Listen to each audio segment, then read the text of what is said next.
శ్రీ గురుభ్యో నమః. శ్రీ మహాగణపతి నమః.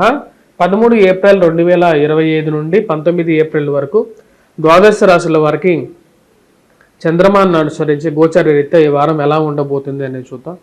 ఈ వారం మనం గమనించినట్లయితే ముందుగా గ్రహస్థితి రీత్యా వచ్చినప్పటికీ రాహువుతో శని, బుధుడు, శుక్రుడు, రవి కలయిక అనేది ఉంది. 14వ తారీఖున రవి యొక్క మార్పు మేషంలోకి మారుతున్నది. అదేవిధంగా ఈ యొక్క వారంలో కేతువు యొక్క సంచారం అనేది, కేతువు యొక్క స్థితిలో ఎటువంటి మార్పు లేదు. కేతువు యొక్క స్థితి కన్యలో కొనసాగుతూ ఉన్నది.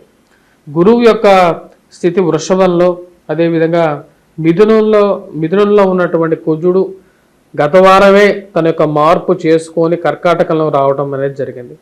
ఇటువంటి గ్రహస్థితి రాబోతున్నటువంటి వారం రోజుల పాటు ద్వాదశ రాశుల వారికి చంద్రమానాన్ని అనుసరించి గోచార రీత్యా ఈ వారం ఎలా ఉండబోతుంది అనేది చూద్దాం. మకర రాశి వారికి ఈ వారం సానుకూలమైనటువంటి ఫలితాలు గోచరిస్తూ ఉన్నాయి. వృత్తిపరంగా, వ్యాపారపరంగా అనుకూలంగా ఉంటుంది.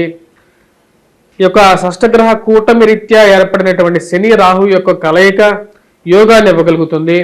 మానసికమైనటువంటి స్థైర్యాన్ని ఇవ్వగలుగుతుంది. మీరు చేసేటువంటి కార్యాలకి గుర్తింపుని ఇవ్వగలుగుతుంది. ఇది అనుకూలమైనటువంటి స్థితిగా మీరు భావించగలుగుతారు. ఈ రాశిలో ఉండేటువంటి వారికి వృత్తిపరంగా, వ్యాపారపరంగా అనుకూలంగా ఉంటుంది. నూతన ఉద్యోగ ప్రయత్నాల్లో సానుకూలమైనటువంటి ఫలితాలు అనేది పొందగలుగుతారు. చేస్తున్నటువంటి పని కన్నా 10 రూపాయలు ఎక్కువ సంపాదించాలంటే యొక్క మార్పు చేర్పులు అనేవి తథ్యంగా భావిస్తారు. దానికి తగినటువంటి కొన్ని నిర్ణయాలు తీసుకోవడానికి ముందుకు వెళ్తారు. ఈ రాశిలో ఉండేటువంటి వారికి శని యొక్క స్థితి, రాహు యొక్క స్థితి యోగాన్ని ఇవ్వగలుగుతుంది. శత్రువుల మీద ఆధిపత్యాన్ని పూర్తిగా ఇవ్వగలుగుతారు. మీకు కష్టం తగినట్టు విధంగానే మీరు చేస్తున్నటువంటి పనికి ఒక గుర్తింపు పొందగలుగుతారు. ఇది రాజకీయంగా కూడా మంచి అనుకూలమైనటువంటి స్థితిగా భావించవచ్చు. వైవాహిక జీవితంలో చిన్న చిన్న మనస్పర్ధలు, మిమ్మల్ని అర్థం చేసుకోవడానికి అర్థం కానటువంటి విషయంగా ఈ మధ్య కొందరు సృష్టించేటువంటి ఈ యొక్క గ్యాప్ ఏదైతే ఉంటుందో, అంటే దూరం ఏదైతే ఉంటుందో దాన్ని తగ్గించాలనుకుంటారు. ఆ విషయాల్లో ముందుకు వెళ్తారు.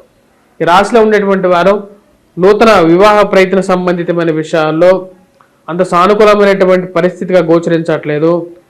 ఫోన్ చేసి వస్తానన్నటువంటి వారు ఇంట్లో సంబంధాలు చూడడానికి అమ్మాయిలకి కానీ అబ్బాయిలకి కానీ సంబంధాల గురించి వెతుకులాట్లో వస్తానన్నటువంటి వారు సమయానికి రాకుండా ఉండటం, ఫోన్ చేస్తే ఫోన్ ఎత్తకుండా ఉండటం, ఏ విషయం చెప్పకుండా ఉండటం, ఎప్పటికీ వీరికి వివాహాలు అవుతాయి అనేటువంటి విషయంలో ఎక్కువగా వెంటాడేటువంటి పరిస్థితులు గోచరిస్తూ ఉన్నాయి.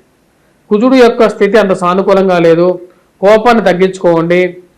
జీవిత భాగస్వామితో సత్సంబంధాలు ఏర్పరచుకోవడానికి ఎక్కువగా ప్రయత్నం చేయాల్సినటువంటి ముఖ్యమైనటువంటి సూచన.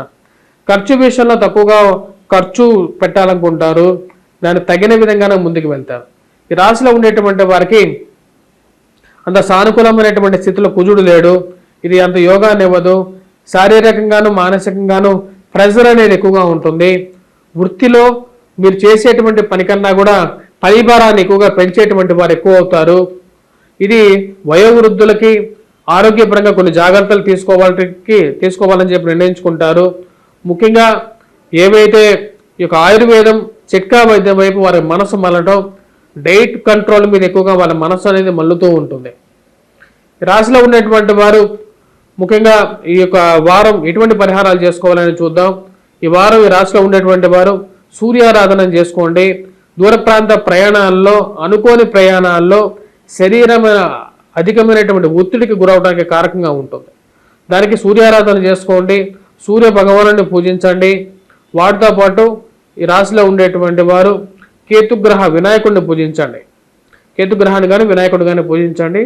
యోగాన్ని ఇవ్వగలుగుతుంది.